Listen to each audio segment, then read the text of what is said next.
So if you're someone that has an existing house, right? You own a house, and maybe even you have a house that has a pretty good interest rate right now, but you're looking to move up. Maybe that house is too small for you. Maybe you're not fond of the area like when you purchased it. Maybe things have just changed in your life such that you would like to move to a different part of town.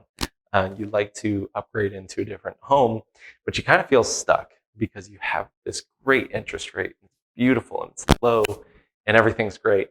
And then you look at interest rates the way that they are now. As of doing this video, they're in the high sevens. You might look at that and think to yourself, well, shoot, I don't really see my options. I don't see a way to get into a house in this existing environment. Let's talk through one specific option that could massively impact what you can afford as you're transitioning from this current home to the next house. So here's a fun, little case study. So let's say you've got an existing home and you have about $150,000 in equity. Really doesn't matter how much that home is worth. Really what matters is what it's worth as it relates to what you currently owe in it. So that spread right there, that equity, you've got $150,000. When you sell it, you're going to put that in your pocket. So you got this $150,000 worth of equity, and you look at the next house. Here's how you would use that money, and here's a unique way that you could get into a house for a lower interest rate. So this is called an assumable mortgage. And what you do is this house has $550,000 purchase price, and they have an existing mortgage on the house. Like the remaining balance on that loan is $450,000. So maybe they bought it for $460,000, and now they've paid $10,000 of that house off. Now they have $450,000 left on that loan.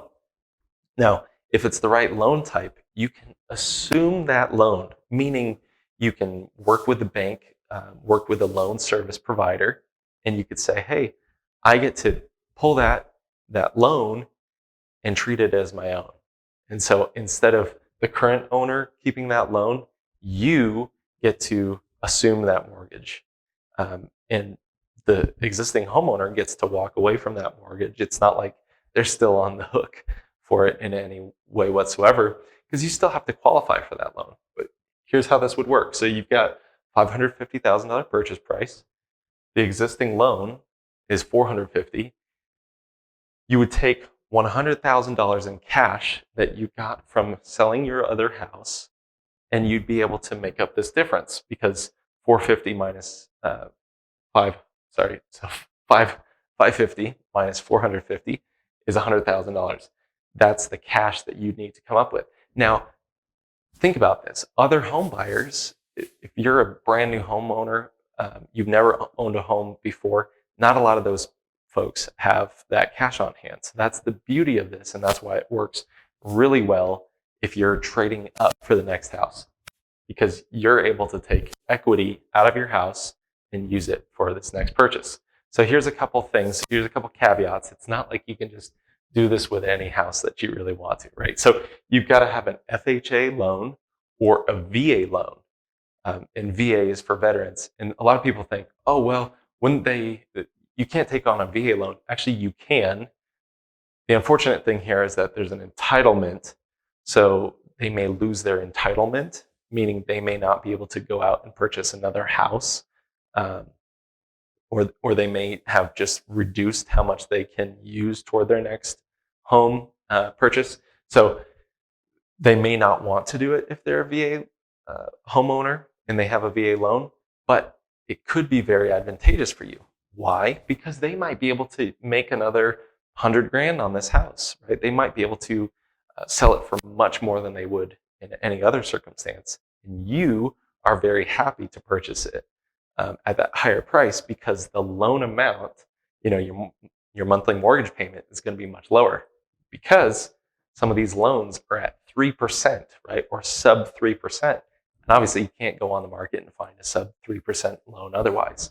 So here's the other thing that you're going to look for. You've got the FHA loan that you're going to look for, or the VA loan that you would look for.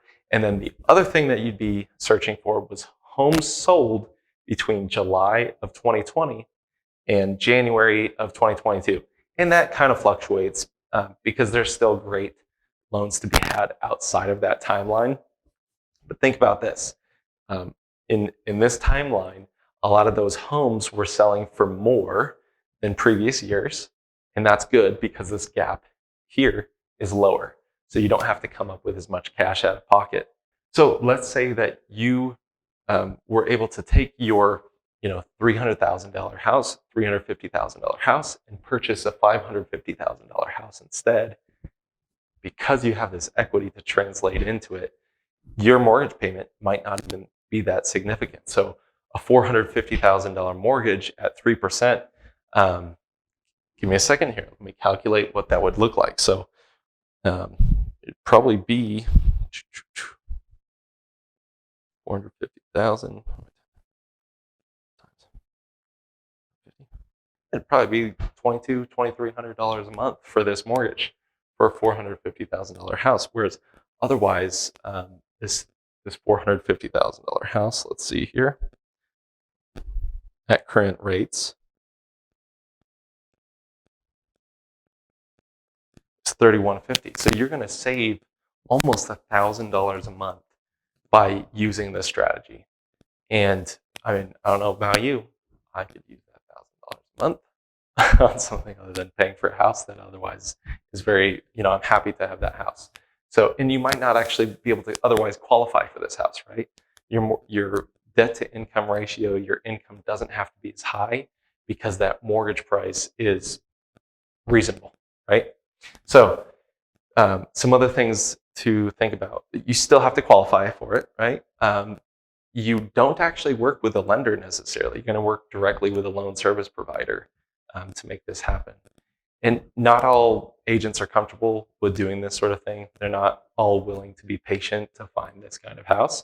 And not all sellers and buyers are interested in pursuing this either, because you do have to be a little bit more patient, right? You have to wait until this type of home comes available so that you can purchase that debt.